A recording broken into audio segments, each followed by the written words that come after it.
législatives, où nous avons également obtenu de bons résultats,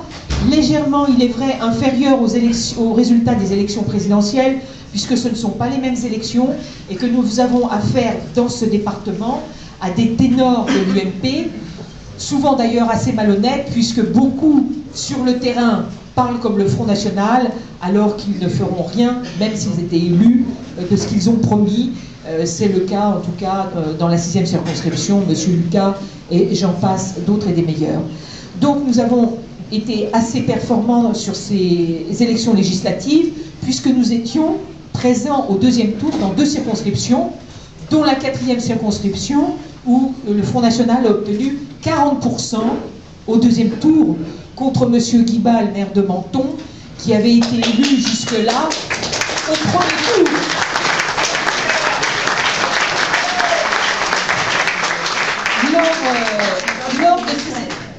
Pardon. Le sondage, vous donnez 30%, Lydia. Oui, au départ, mais on est quand même sorti à 45%. Mais nous avions une bonne équipe, nous avions l'étiquette Front National, le soutien du Rassemblement Bleu Marine, et je crois que tout a opéré. Au cours de cette élection législative, nous avons constaté que dans plusieurs cantons du département, le Front National est arrivé en tête. Je pense surtout dans la 4e circonscription, au canton de Sospel, de Breil-sur-Roya, de Comte, même à d'autres endroits du département, et il est apparu évident qu'il fallait, en prévision des autres échéances électorales, car si nous sommes en tête à des élections cantonales, qui sont donc des élections nominales, cela veut dire qu'aux élections législatives, ça veut dire qu'aux élections cantonales prochaines, nous aurons des élus dans ces endroits si nous travaillons le terrain et si nous avons des gens qui soient assez représentatifs. Donc il était absolument indispensable de continuer à structurer notre fédération avec des secrétaires de circonscription sur les 9 circonscriptions évidemment, mais aussi des responsables de canton. Nous en avons donc nommé une grande partie déjà, il reste beaucoup à faire, mais nous avons aussi nommé des secrétaires de circonscription et j'ai souhaité à cette occasion ouvrir l'équipe du bureau départemental à de jeunes recrues, je veux dire des adhérents qui ont, pour certains, adhéré pendant la campagne des élections législatives, qui sont pleins d'enthousiasme, qui désirent apporter quelque chose au Front National, et donc je leur ai donné des responsabilités, et je crois que nous en serons très satisfaits. C'est ainsi que le responsable de la 4e circonscription, Gérard Fournier, est quelqu'un qui a adhéré pendant l'hiver dernier. Le responsable de Comte et de Breil-sur-Roya sont des gens qui ont adhéré pendant la campagne des législatives, et ne serait-ce qu'au niveau de l'agglomération de Nice, nous avons nommé chargé de mission Gaël Nofri, qui a 26 ans, qui est commissaire de l'Union, conseiller de Marine Le Pen, et qui, dans quelques instants, s'exprimera sur ses projets et sur tout ce qu'il met en place sur la ville de Nice et son agglomération. Parce qu'effectivement, il y aura des élections cantonales, mais nous aurons déjà en 2014 des élections municipales. Et d'ores et déjà, sur ce département, nous avons plusieurs villes où l'on pense pouvoir constituer des listes, soit Front National, soit des listes d'ouverture. Je pense à la ville de Comte, je pense à la ville du Canet, sous la direction de Julien Clos, que je félicite puisqu'il vient d'être papa cette semaine.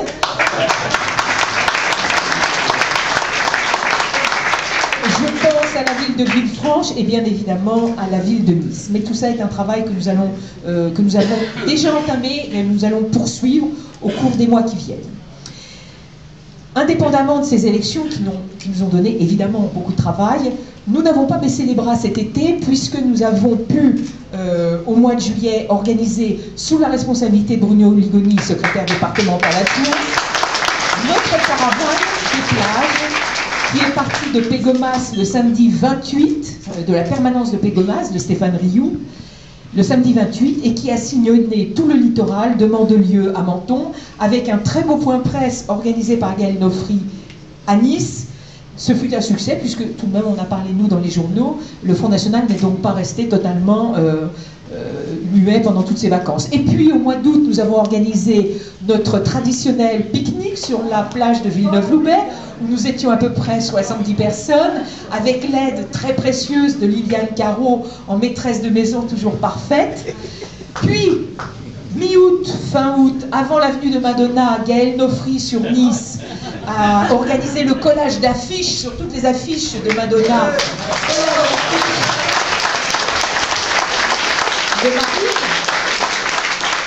Collage d'affiches également effectué dans le reste du département par Fred Chambin, notre responsable à la propagande.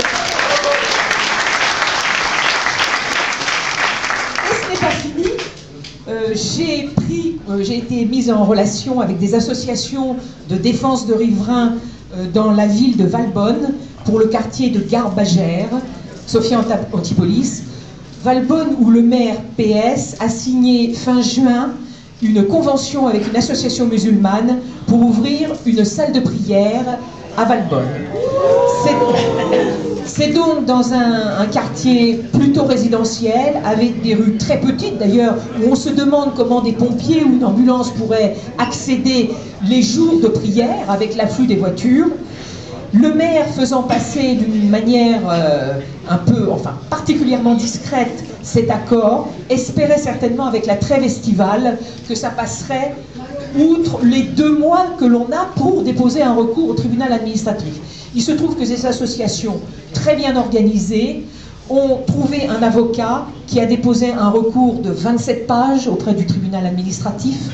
Et nous, de notre côté, nous avons apporté notre soutien en faisant coller, et Fred s'est occupé de cela, Fred Chambin, des affichettes dans tout Sophia Antipolis, Valbonne et évidemment ce quartier Garbagère, pour essayer de boycotter ou en tout cas d'alerter la population au sujet d'une réunion qui a eu lieu le 31 août à Valbonne, organisée par le maire, sous la référence Bien vivre ensemble, réunion dans laquelle il espérait faire passer la pilule. Sauf que,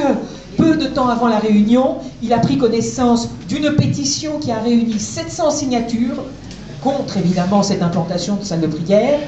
et du recours de 27 pages, et je peux vous dire que d'ores et déjà la situation est un petit peu compromise, mais vous voyez, il faut effectivement bouger sur le terrain pour empêcher que des telles